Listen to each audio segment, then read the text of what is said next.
Welcome है आपका एक नए चैप्टर फिजिक्स का 12th का एक नया चैप्टर कैपेसिटर के पहले लेक्चर में। आज हम लोग बात करेंगे कैपेसिटर का है क्या, बाद में बात करेंगे। उससे पहले थोड़ा सा एक टर्म स्टार्ट करेंगे विच इज कैपेसिटेंस, या इसको कैपेसिटी भी बोल सकते हैं ऑफ अ कंडक्टर। याद कीजिए इलेक्ट्रोस्टैट वाले चैप्टर में सीखे थे कि किसी भी कंडक्टर चाहे मैटर कितना भी भरा हो, जो भी चार्ज देंगे हमेशा इसके आउटर सरफेस पर है।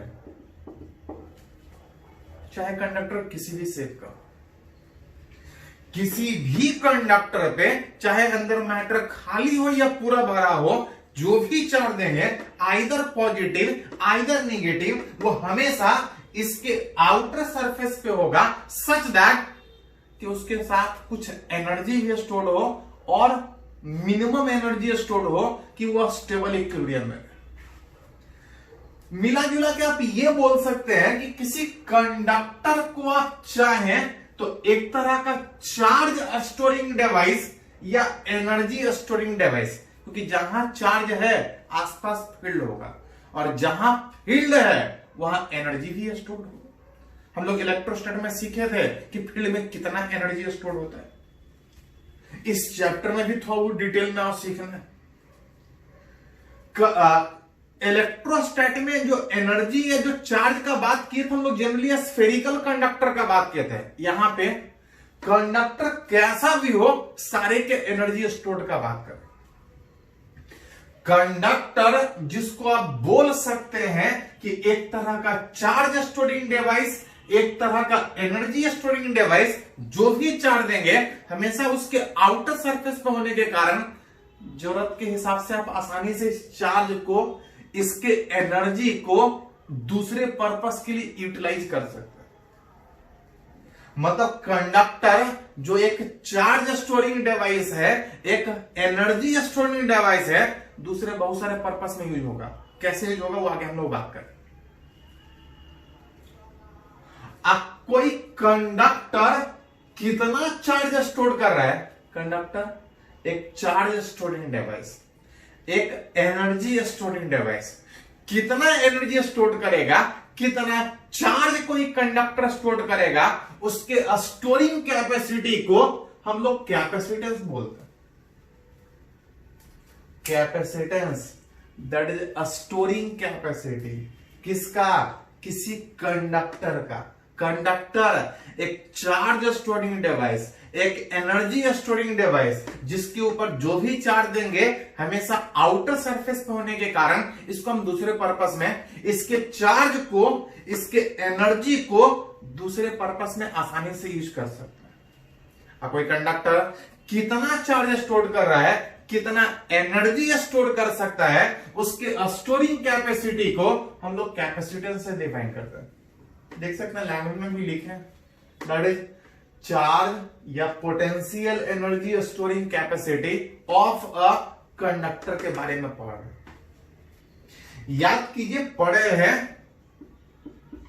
स्फेरिकल कंडक्टर में जो भी चार्ज देते थे बाहर रहता था, और चार्ज के कारण इसके सरफेस का पोटेंशियल कितना होता था? तो पोटेंशियल होता था स्फेयर के केस में Q/R। अगर किसी और शेप का कंडक्टर हो तो पोटेंशियल का फॉर्मूला ये नहीं। लेकिन हां एक चीज बोल सकते हैं कि जितना ज्यादा चार्ज इस कंडक्टर को देंगे उसका पोटेंशियल उतना ज्यादा। मतलब यहां से सीधा लिखना चाहे तो बोल सकते हैं कि charge is directly proportional to potential. ये स्फेरिकल का था। स्फेरिकल के बजाय कंडक्टर किसी भी शेप का जितना ज्यादा चार्ज देंगे पोटेंशियल उतना ज्यादा होगा। ये उल्टा, जितने ज्यादा पोटेंशियल से उसको चार्ज करेंगे उसके ऊपर चार्ज उतना ज्यादा होगा। विच इज सिंबल के फॉर्म में लिखे तो Q is directly proportional to V, और अगर ये प्रोपोर्शनलिटी अगर हटाएं तो एक कांस्टेंट वेयर इसी कांस्टेंट जिसको हम लोग सी से लिखते हैं, इसको बोलते हैं capacitance of a conductor.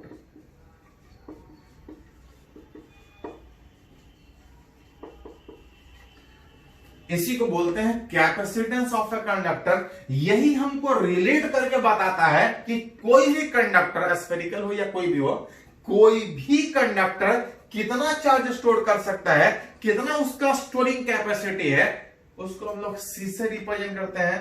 That is called as capacitance of a conductor, जिसको न्यूमेरिकली अगर समझना हो तो देखिए थोड़ा सा, इफ अगर v का वैल्यू अगर 1 ले, देखिए थोड़ा सा, अगर इस v का वैल्यू अगर 1 ले, देन इस c का वैल्यू कितना हो?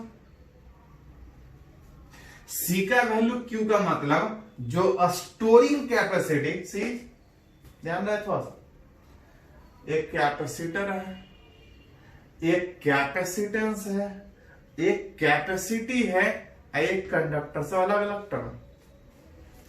कंडक्टर मतलब मटेरियल जिसमें चार्ज देते हैं तो हमेशा आउटर सरफेस। कोई कंडक्टर एक लिमिट तक चार्ज स्टोर कर सकता है, एक लिमिट से ज्यादा चार्ज दीजिएगा तो एयर में वो लीक करता है। किसी बॉडी पे चार्ज दीजिएगा तो उसका एक लिमिट है, एक लिमिट से ज्यादा चार्ज स्टोर नहीं कर सकता। कब तक स्टोर कर सकता है आगे हम लोग बात करेंगे कि क्यों नहीं होगा, कब चार्ज निकलना स्टार्ट होगा, वो आगे हम लोग बात करेंगे। कोई कंडक्टर दैट इज एक मटेरियल जो एक चार्ज स्टोरिंग डिवाइस की तरह से यूज किया जा रहा है। अब कोई कंडक्टर कितना चार्ज स्टोर करेगा, उसकी कैपेसिटी को हम लोग कैपेसिटेंस बोलते हैं। मतलब ये दोनों टर्म सेम है, और ये अलग है। जो चैप्टर का हेडिंग है क्या अलग है वो आगे हम लोग बात करेंगे। अभी बात कर रहे हैं एक कंडक्टर कितना चार्ज स्टोर कर सकता है, जिसको न्यूमेरिकली अगर देखना चाह रहे हैं तो देख सकते हैं कि अगर v का वैल्यू 1 डाले तो c बराबर q आएगा। c बराबर q का मतलब दैट इज जो कैपेसिटेंस है, दैट इज न्यूमेरिकली कैपेसिटेंस, मतलब स्टोरिंग कैपेबिलिटी किसका, उस conductor. That is capacitance storing capability उस कंडक्टर का of a conductor is the amount of charge c बराबर क्यू। सी बराबर क्यू का मतलब सी बता रहा है कितना चार्ज चाहिए, कितना चार्ज चाहिए कि उसका पोटेंशियल 1 से इंक्रीज करे। न्यूमेरिकली अगर प्रैक्टिकली डिफाइन करना चाहे कोई कंडक्टर का स्टोरिंग कैपेबिलिटी कितना है तो आप लिख सकते हैं numerically capacitance of a conductor is amount of charge required to increase its potential by कितना, यूनिटी। कोई कंडक्टर चार्ज स्टोर कर रहा है, एक लिमिट तक स्टोर कर रहा है, कितना स्टोर कर रहा है, उसके स्टोरिंग कैपेसिटी को हम लोग कैपेसिटेंस बोल रहे हैं। कैपेसिटेंस कितना होगा किसी कंडक्टर का, दैट इज चार्ज देंगे पोटेंशियल बढ़ेगा, पोटेंशियल 1 से बढ़ने में जितना चार्ज देना पड़ेगा वही उस कंडक्टर का स्टोरिंग कैपेबिलिटी का है। मतलब एक नया फिजिकल क्वांटिटी यहां पे डिफाइन हुआ कि कोई कंडक्टर जो चार्ज स्टोर कर रहा है, कोई कंडक्टर कितना चार्ज स्टोर कर रहा है, उसके स्टोरिंग कैपेसिटी को हम लोग कैपेसिटेंस से डिफाइन करते हैं। क्या क्या है और भी बात करेंगे, लेकिन एक नया टर्म आया है इसलिए पहले थोड़ा सा डायमेंशन। बहुत बार बोले हैं, पहले नहीं पूछता था डायमेंशन से क्वेश्चन, लेकिन आजकल एक क्वेश्चन हमेशा इवन आईआईटी एडवांस में रह रहा है, एक कभी कभी 2 भी रह रहा है, एक पूरा पैसेज भी रह रहा है। तो थोड़ा थोड़ा बीच बीच में यूज करते रहेंगे हम लोग। नया फिजिकल क्वांटिटी, इस कैपेसिटेंस का डायमेंशन, किसी का भी डायमेंशन निकाल सकते हैं अगर रिलेशन पता हो। C बराबर Q बाई, C बराबर Q बाई। सारे का डायमेंशन याद नहीं रहता है, 2-4 ही याद रखना होता है। Mass, length, time, velocity distance by time, acceleration velocity by time, force mass से मल्टीप्लाई कर लीजिए, वर्क पावर एनर्जी mls पर t माइनस 2। 2-4 याद है तो चाहे कैसा भी हो निकाल सकता है। C बराबर Q बाई V में याद कीजिए थोड़ा सा, V का जनरली याद नहीं रहता है, पोटेंशियल, इसका डिफिनेशन याद कीजिए थोड़ा। पोटेंशियल था work done per unit charge, dimension निकाल रहे हैं, आप रिलेट कर सकते हैं इस पर। जहां से Q को ऊपर लेके जाइएगा तो Q square by W. Q charge electrostatics में सीखे थे कि करंट एक फंडामेंटल है, current into time is charge, current into time is charge, Q square है इसका होल स्क्वायर और divide by work done M L square T minus two. अब थोड़ा सा अरेंज कर लीजिए, एम ऊपर जाएगा एम का पावर -1, एल ऊपर जाएगा -2, टी ऊपर जाएगा -2 से ऊपर जाएगा +2, अब +2 पहले से था, ए का पावर 2। कोई भी फॉर्मूला पता हो उसमें अगर कोई नया टर्म अगर है उसका डायमेंशन कितना होगा निकाल सकते हैं, दैट इज कैपेसिटेंस का डायमेंशन। अगर इसका यूनिट का बात करें, किसी का डायमेंशन पता है तो यूनिट लिख सकते हैं, लेकिन अगर कॉम्प्लेक्स हो थोड़ा बड़ा, अगर यूनिट अगर डायमेंशन से दिख रहा है तो डायमेंशन से यूनिट लिखने के बजाय अगर रिलेशन में अगर फोर्स हो, वर्क डन या एनर्जी हो तो डायरेक्ट रिलेशन से लिख। चार्ज का था कूलम स्क्वायर और वर्क डन का जूल, इसको लिख सकते हैं कूलम स्क्वायर जूल। जिसको आप चाहे तो यहां से भी लिख सकते हैं, चार्ज का कूलम और by volt potential, coulomb per volt. अब इसी को एक सिंगल लेटर से लिखिएगा तो इसका यूनिट होता है फराड, विच इसको कैपिटल एफ से रिप्रेजेंट करता है।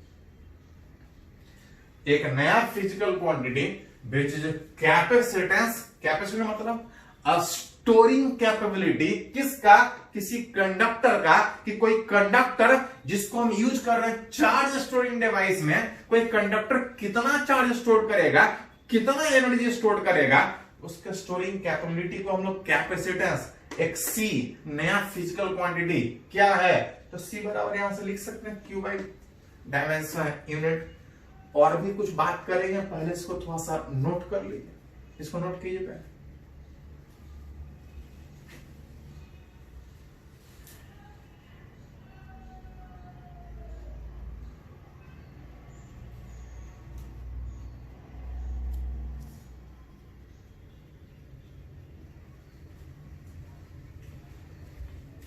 तो हम लोग बात कर रहे हैं कैपेसिटर वाले चैप्टर के पहले लेक्चर में, जहां पे सीखे कि कोई कंडक्टर जो एक charge storing device, energy storing device, कितना एनर्जी स्टोर करेगा, कितना चार्ज स्टोर करेगा, उसके स्टोरिंग कैपेबिलिटी को कैसे रिप्रेजेंट करेंगे।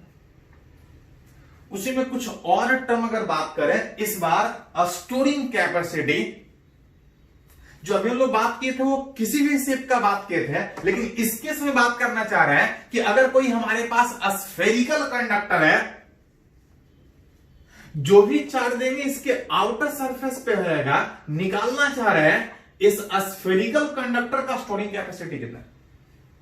अभी बात किए थे कि कंडक्टर चाहे कैसा भी हो, कैपेसिटर था सी बराबर क्यू बाई वी। अगर कंडक्टर स्फेरिकल है तो स्फेरिकल कंडक्टर में पढ़े पोटेंशियल होता है के क्यू बाई आर।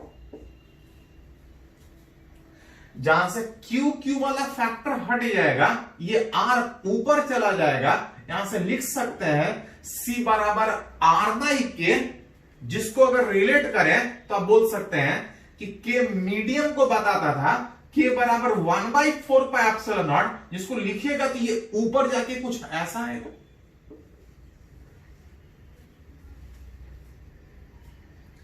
मतलब अगर कोई पूछे कि किसी स्फेरिकल कंडक्टर का स्टोरिंग कैपेबिलिटी कितना है, तब लिख सकते हैं सी बराबर 4 पाई एप्सिलॉन नॉट, जो मीडियम दैट इज एयर को बताता था, इनटू आर। आर मतलब उस कंडक्टर का रेडियस जहां से देख के बोल सकते हैं कि it is directly proportional to मतलब जितना बड़ा कंडक्टर होगा, जितना रेडियस ज्यादा होगा, उसका स्टोरिंग कैपेबिलिटी उतना ज्यादा। जितना बड़ा कंडक्टर लीजिएगा, स्टोरिंग कैपेबिलिटी, चार्ज स्टोर करने का कैपेबिलिटी उतना ज्यादा होगा। अगर उसी में अगर बात करें कि अगर कोई स्फेरिकल कंडक्टर, अगर अर्थ इतना बड़ा हो तो जितना बड़ा कंडक्टर उतना स्टोरिंग कैपेसिटी ज्यादा। अगर अर्थ को एक कंडक्टर की तरह से माने, अर्थ एक स्फेरिकल कंडक्टर की तरह से माने, तब रिलेट करना चाह रहे हैं कि capacitance that is storing capability किसका, अर्थ का, एज अ स्फेरिकल कंडक्टर। अर्थ को एक स्फेयर मान के, अगर एक स्फेरिकल कंडक्टर मान के अगर उसके स्टोरिंग कैपेबिलिटी का अगर बात करें तो कितना होगा? तो किसी भी स्फेरिकल कंडक्टर का स्टोरिंग कैपेबिलिटी कितना था? तो R/K, या ये लिख सकते हैं। जहां से लिखिएगा तो अर्थ का रेडियस कितना होता है? 6400 किलोमीटर। इसके जो मीडियम बताता था, इसका वैल्यू कितना? 9 × 10⁹ डिवाइड कर सकते हैं। सारा ये एसआई में है तो एसआई में आएगा। इसको सोल्व कीजिएगा तो ये लगभग 711 माइक्रोफराड आता है। सोल्व कर सकते हैं। जितना बड़ा कंडक्टर उतना स्टोरिंग कैपेबिलिटी ज्यादा। अर्थ इतना बड़ा कंडक्टर ले रहे हैं तो उसका जो स्टोरिंग कैपेसिटी आ रहा है वो कितना आ रहा है? C बराबर 711 माइक्रोफराड। मतलब अर्थ इतना बड़ा भी कंडक्टर ले रहे हैं तब भी उसका स्टोरिंग कैपेसिटी माइक्रो। एक माइक्रो मतलब माइक्रो एक सिंबल जिसका वैल्यू कितना होता है? 10⁻⁻⁶। अर्थ इतना बड़ा भी कंडक्टर 10⁻⁻⁶ फराड के टर्म में उस कंडक्टर का स्टोरिंग कैपेबिलिटी, मतलब छोटा मोटा कंडक्टर लीजिएगा तो उसका स्टोरिंग कैपेबिलिटी और कम होगा। Generally storing capability micro, nano, pico farad के टर्म में यूज होता है। Micro 10⁻⁻⁶, nano 10⁻⁻⁹, pico 10⁻⁻12। ये जो ऐसा टर्म यूज होता है। मतलब अर्थ इतना बड़ा भी कंडक्टर ले रहा है तब भी स्टोरिंग कैपेसिटी इतना है। इसी में एक टर्म है कि अगर अर्थ को एक कंडक्टर की तरह सोचने के बजाय अगर नॉर्मल किसी कंडक्टर को अगर अर्थिंग करें, याद है अर्थिंग? कोई स्फेरिकल कंडक्टर या कैसा भी कंडक्टर हो, छोटा सा capacitance of a conductor which is to be earth, अगर उसको अर्थिंग करें, अर्थिंग का मतलब क्या था? तो अर्थिंग का मतलब कुछ नहीं, एक रेफरेंस था जिसको रेफरेंस के रूप में जब किसी कंडक्टर को अर्थ करने के बारे में बोलते थे तो हम लोग ये मान के चलते थे कि उसका पोटेंशियल 0 होगा। उसका कैपेसिटेंस कितना होगा? तो C बराबर Q/V में उसका पोटेंशियल। अर्थिंग मतलब एक रिप्रेजेंटेशन कि फॉर रेफरेंस जिसका पोटेंशियल कितना कंसीडर करते थे? 0 कंसीडर करते थे। किसी कंडक्टर को अर्थ कर रहा मतलब रेफरेंस के रूप में पोटेंशियल 0 ले रहा, और पोटेंशियल 0 लेने का मतलब कैपेसिटेंस इंफिनिटी का मतलब एक्चुअली किसी कंडक्टर को किसी से कनेक्ट कीजिएगा तो चार्ज से चेंज करेगा, और चार्ज देते जाइएगा चेंज होते रहेगा इस तरह से कि पोटेंशियल 0। तो इसका स्टोरिंग कैपेसिटी आप डिफाइन ही नहीं कर सकते, या बोल सकते हैं कि इंफिनिटी होगा, डिफाइन नहीं होगा। ये हम लोग कुछ टर्म बात की कि किसी कंडक्टर का स्टोरिंग कैपेसिटी कैसे रिलेट करेंगे, स्फेरिकल कंडक्टर का स्टोरिंग कैपेसिटी कितना होगा, उस केस में कैलकुलेट करना भी सीखे। इसी में एक दो टर्म है कि कैपेसिटेंस ऑफ अ कंडक्टर किसके इंडिपेंडेंट होगा और किसके ऊपर डिपेंड करेगा। सबसे पहले अगर बात करें कि किसी कंडक्टर का जो स्टोरिंग कैपेसिटी है इट इज इंडिपेंडेंट ऑफ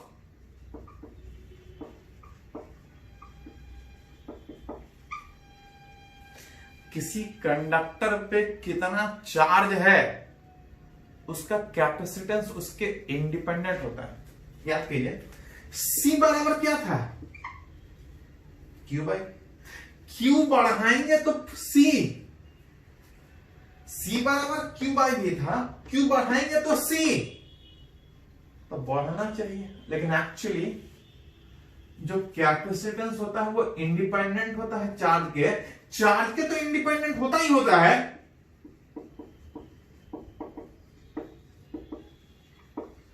उस कंडक्टर के पोटेंशियल के भी इंडिपेंडेंट होता है। ऐसे कैसे? Q बढ़ेगा तो C बढ़ेगा, V बढ़ेगा तो C घटेगा, मतलब V चेंज करेगा तो C चेंज करना चाहिए, Q चेंज करेगा तो C चेंज करना चाहिए, लेकिन यहां लिखा जा रहा है कि इट इज इंडिपेंडेंट है। एक्चुअली याद कीजिए, जब डिफाइन किए थे तो बात उठा था कि कंडक्टर चाहे कैसा भी हो, Q is directly proportional to potential, charge जितना बढ़ाएंगे पोटेंशियल उतना बढ़ेगा, पोटेंशियल जितना बढ़ाएंगे चार्ज उतना बढ़ेगा, और दोनों को प्रोपोर्शनलिटी में जो फैक्टर था, दोनों के प्रोपोर्शनलिटी में जो फैक्टर था उसको हम लोग C से लिख रहे थे। इसको जब डिफाइन किए थे तो दोनों को छोड़ के जो फैक्टर था, दोनों को छोड़ के जो फैक्टर था उसको C से लिख रहे थे। मतलब ये जो C होगा इस Q और V को छोड़ के जो फैक्टर होगा उस पर डिपेंड करेगा, मतलब जो C होगा इस Q और V पे डिपेंड नहीं करेगा। Q चेंज करेगा तो V चेंज करेगा, V चेंज करेगा तो Q चेंज करेगा, और दोनों के छोड़ के जो बाकी फैक्टर था, इसको छोड़ के ये इस दोनों के इंडिपेंडेंट होगा, इसको छोड़ के जो वहां पे फैक्टर था उसको हम लोग C से डिफाइन करते हैं। मतलब बोल सकते हैं कि किसी भी कंडक्टर का जो स्टोरिंग कैपेसिटी है, जो कैपेसिटेंस है, पहले से कितना चार्ज, पहले से कितना वोल्टेज, से कोई फर्क नहीं पड़ेगा, क्योंकि जब कैपेसिटेंस होता है वो टोटल कैपेबिलिटी है, तो अभी क्या है उस टोटल को कोई फर्क नहीं पड़ेगा। Capacitance is independent of charge of conductor, potential of conductor, साथ साथ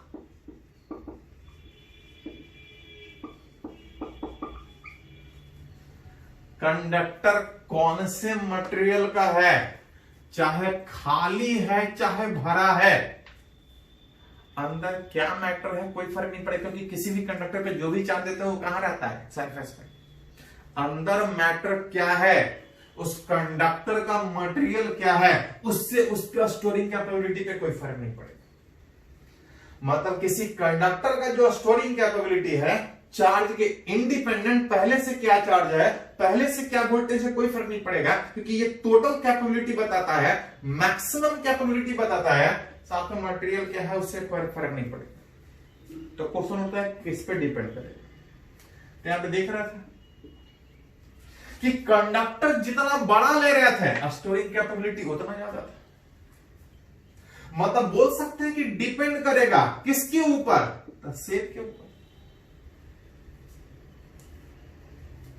ये स्फेरिकल का था, अगर स्फेयर के बजाय कंडक्टर किसी और शेप का हो तो पोटेंशियल कुछ और होगा, कैपेसिटेंस कुछ और होगा। मतलब बोल सकते हैं शेप और साथ साथ आर, साइज ऑफ कंडक्टर। जो स्टोरिंग कैपेबिलिटी किसी एक कंडक्टर का है उसके शेप पे डिपेंड करेगा, उसके साइज पे डिपेंड करेगा, साथ साथ एप्सिलॉन नॉट मीडियम बताता है। जहां भी याद कीजिए थोड़ा देर पहले लिखे थे कि कंडक्टर का मटेरियल का मीडियम क्या है उससे कोई फर्क नहीं पड़ेगा, किसी भी कंडक्टर का जो भी इफेक्ट होता है कंडक्टर के बाहर होता है। फील्ड कंडक्टर के बाहर, एनर्जी जहां फील्ड है वहां होगा। कंडक्टर के अंदर हर एक पॉइंट पे इलेक्ट्रिक फील्ड जीरो था, याद कीजिए पढ़े थे इलेक्ट्रोस्टैट में। मतलब किसी भी कंडक्टर के अंदर का मटेरियल क्या है उससे कोई फर्क नहीं पड़ेगा। हाँ, कैपेसिटेंस मीडियम पे डिपेंड कर रहा है। कौन से मीडियम? बाहर वाला, which is medium outside the conductor. किसी कंडक्टर के अंदर का मीडियम क्या है उससे नहीं फर्क पड़ेगा, कंडक्टर के बाहर का मीडियम क्या है उससे फर्क पड़ेगा। एक लास्ट इसमें पॉइंट है,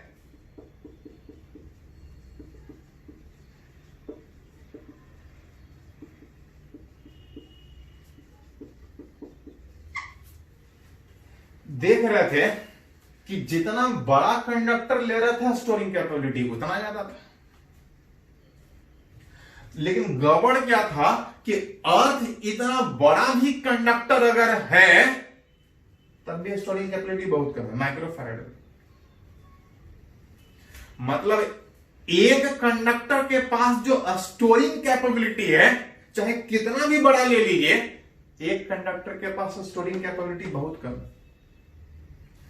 और अगर किसी एक कंडक्टर के बगल में दूसरा अगर कंडक्टर, अगर अपोजिट नेचर का अगर कंडक्टर लाके रखिएगा तो उससे एक कंडक्टर का स्टोरिंग कैपेबिलिटी बढ़ जाता है।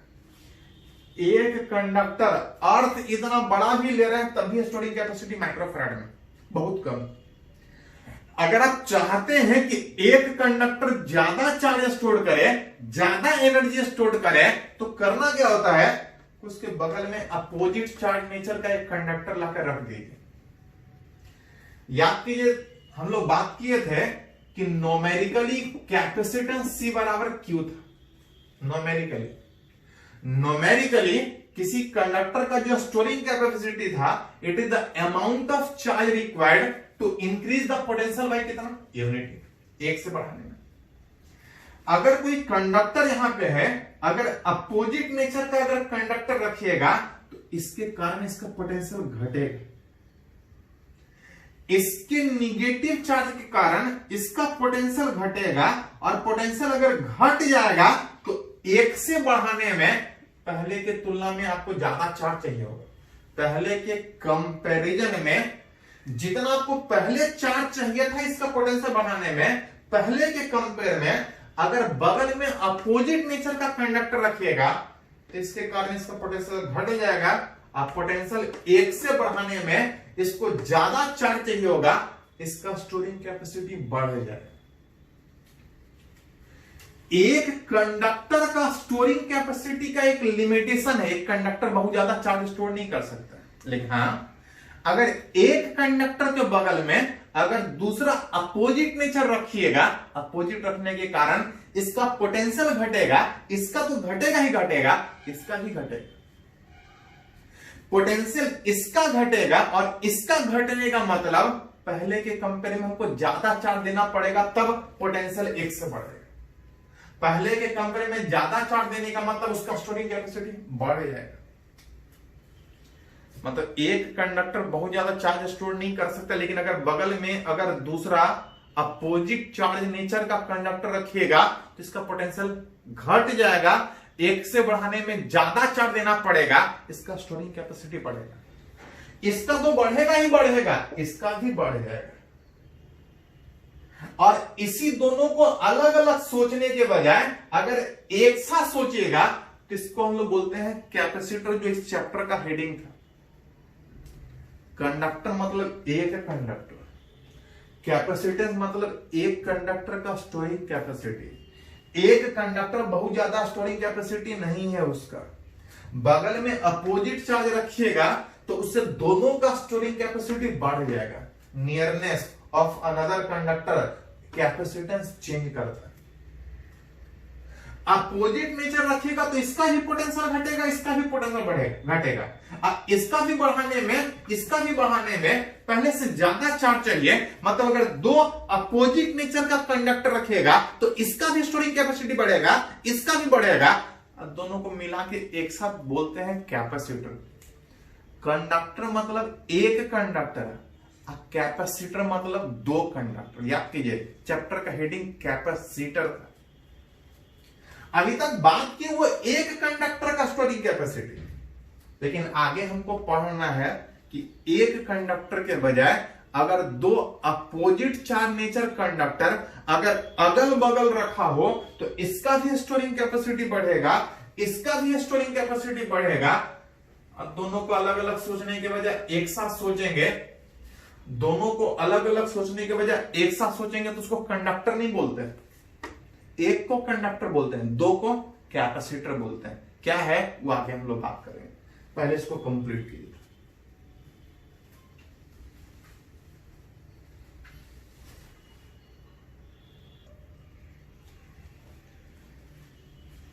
तो अभी हम लोग डिफाइन किए कि कंडक्टर का स्टोरिंग कैपेसिटी कैसे रिप्रेजेंट करें।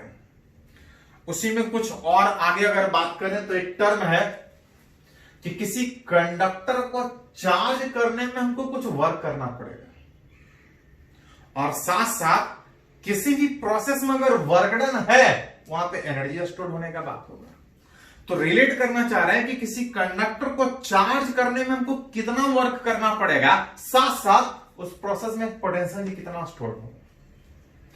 मान के चल रहा है कि किसी कंडक्टर जिसका कुछ कैपेसिटेंस है, capacitance that is storing capability, कि कितना चार्ज स्टोर कर सकता है। It is independent of charge end voltage. अभी क्या चार्ज है, बाद में क्या चार्ज होगा, उससे इसके स्टोरिंग कैपेसिटी को कोई फर्क नहीं पड़ेगा।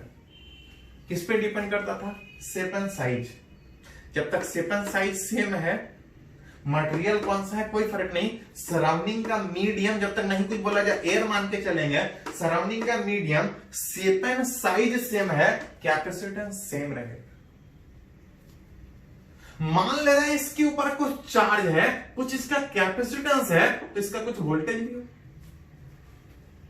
जब इसको चार्ज करेंगे, चार्ज करने के बाद अगर चार्ज और देंगे और बढ़ाएंगे तो सी नहीं चेंज करेगा, लेकिन वोल्टेज चेंज करेगा। चार्ज चेंज करेंगे तो वोल्टेज चेंज करेगा, सी नहीं चेंज करेगा। सी शेप एंड साइज और मीडियम सराउंडिंग वाले पर डिपेंड करता था। पहले से मान ले रहे हैं कुछ चार्ज है, अगर और चार्ज जोड़ने का बात करें तो कुछ हमको वर्क करना पड़ेगा। वही रिलेट करना चाह रहे हैं, work done in further addition of charge d q. पहले से चार्ज क्यू था, कुछ एक्स्ट्रा देने में हमको कुछ वर्क करना पड़ेगा। कितना? तो याद कीजिए, पोटेंशियल था work done per unit charge. अब वहीं से डिफाइन होता था जो वर्क डन था क्यू इंटू चार्ज दे रहे हैं तो वोल्टेज चेंज होने के कारण वोल्टेज हमेशा सेम नहीं होगा। वोल्टेज हमेशा सेम नहीं होगा, चार्ज देते जाएंगे वोल्टेज चेंज होते जाएगा, मतलब दोनों चेंज कर रहा है। इसके लिए मान रहे थे कि उस भी वोल्टेज पे अगर कुछ एक्स्ट्रा चार्ज दिए तो कुछ एक्स्ट्रा में छोटा सा चार्ज दे रहा है, क्योंकि ज्यादा चार्ज देंगे तो वोल्टेज सेम नहीं चेंज हो जाएगा। वोल्टेज जब चेंज होगा तो हम भी के बजाय कुछ और लिखना पड़ेगा। उसके लिए गिवन वोल्टेज पे छोटा सा चार्ज दे रहे हैं कि बहुत ज्यादा वोल्टेज चेंज ना हो। अब बहुत ज्यादा वोल्टेज चेंज ना हो तो वर्क निकाल सके। भी वोल्टेज जो पहले से कुछ चार्ज है, पूरा चार्ज नहीं है, कुछ चार्ज है, फर्दर चार्ज करने में हमको इतना वर्क डन करना पड़ेगा, छोटा सा चार्ज जोड़ने में इतना वर्क डन करना पड़ेगा। अगर ज्यादा चार्ज जोड़ना है तो total work done in charging of this conductor, अगर टोटल वर्क डन का बात करें, या इसको बोल सकते हैं पोटेंशियल एनर्जी स्टोर्ड।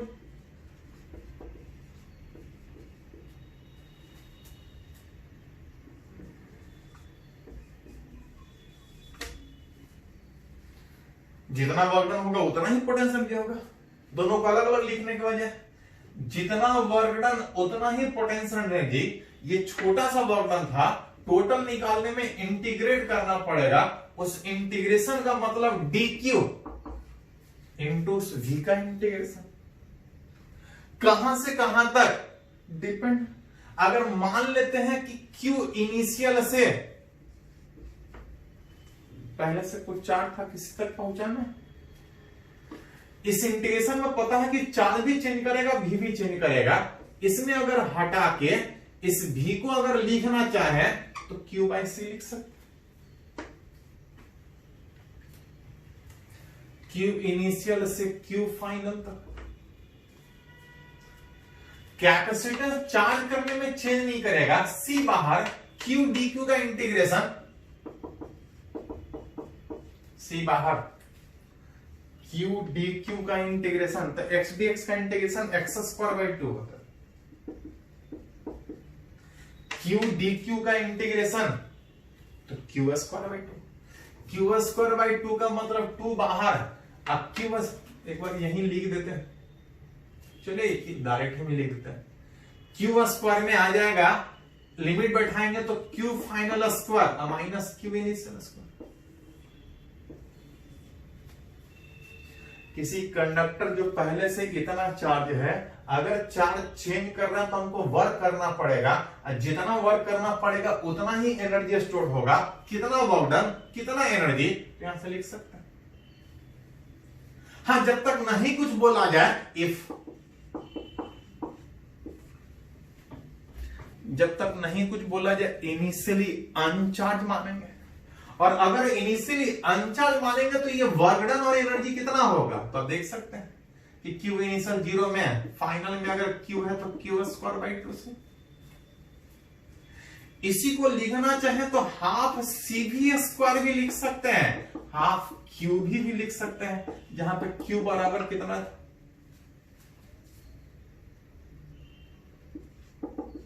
थोड़ा सा अरेंज करें। ये रिलेशन क्यू और सी में है कि अगर किसी कंडक्टर जिसका कैपेसिटेंस सी है, अगर क्यू तक चार्ज करना है तो वर्क डन एनर्जी इतना होगा।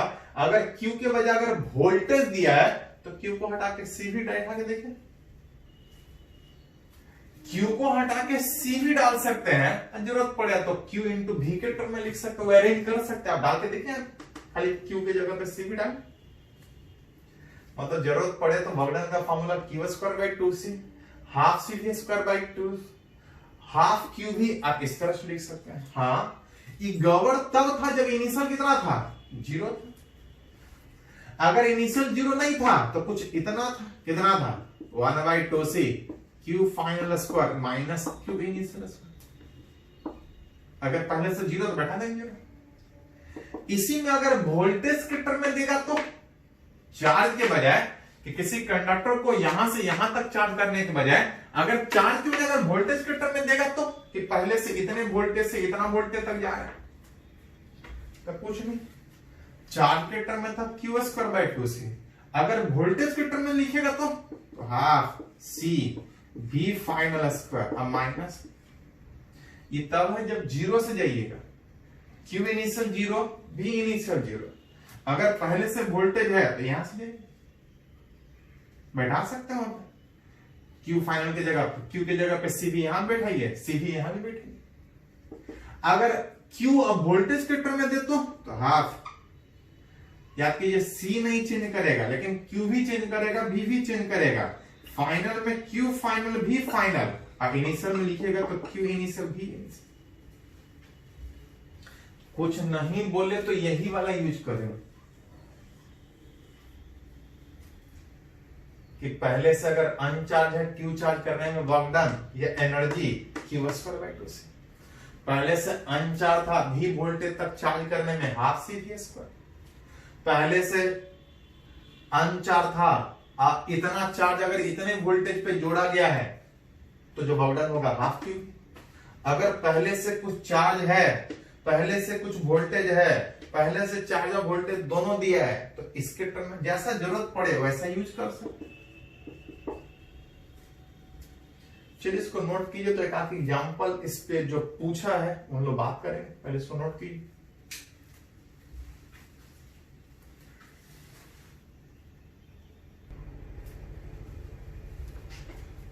इसमें एक छोटा सा एग्जाम्पल है, बोल रहा है कि W is the work done in charging a conductor through a charge Q। बोल रहा है कि किसी कंडक्टर को अगर Q चार्ज करने में, Q से चार्ज करने में अगर वर्क डन W है तो पूछ रहा है Q से 2Q तक करने में कितना है। बोल रहा है Q तक करना मतलब कुछ नहीं बोला है, मतलब पहले केस में बोल सकते हैं कि Q इनिशियल 0 और Q फाइनल Q, तो जो वर्क डन होगा वो कितना होगा, तो क्यू स्क्वायर बाई 2 से। लेकिन दिया हुआ है, अब आपसे पूछ रहा है कि अगर उस चार्ज कंडक्टर को अगर पहले से अगर जो क्यू चार्ज था, अब अगर क्यू से अगर फाइनल अगर 2Q तक जाना है तो तब पूछ रहा वर्क डन कितना होगा। जब Q तक चार्ज कर रहा है तो work done Q square by 2 से, अगर पहले से कुछ चार्ज है तो उसका था Q final square minus Q initial. जहां से रिलेट कीजिएगा तो 1/2c final that is 2 initial which is Q square. 3q square minus Q square अगर वर्क डन W1 अगर लिखिएगा तो आ जाएगा 3, ऐसा लिख सकते हैं, देखिए थोड़ा सा Q square by 2c, you get 4q square minus Q square 3q square, 3 बाहर में q स्क्वायर बाई 2c। अब q स्क्वायर बाई 2c ये पहले वाला वर्क डन था, तो पूछ रहा है नया वाला वर्क डन कितना। तो जनरली इस तरह का क्वेश्चन यहां पे पूछता है। आगे वर्क डन एनर्जी वाला यूज करेंगे वो अगले लेक्चर में। वर्क डन एनर्जी भी खत्म नहीं हुआ है, वो अगले लेक्चर में यूज करेंगे। पहले इसको थोड़ा सा नोट कर लीजिए।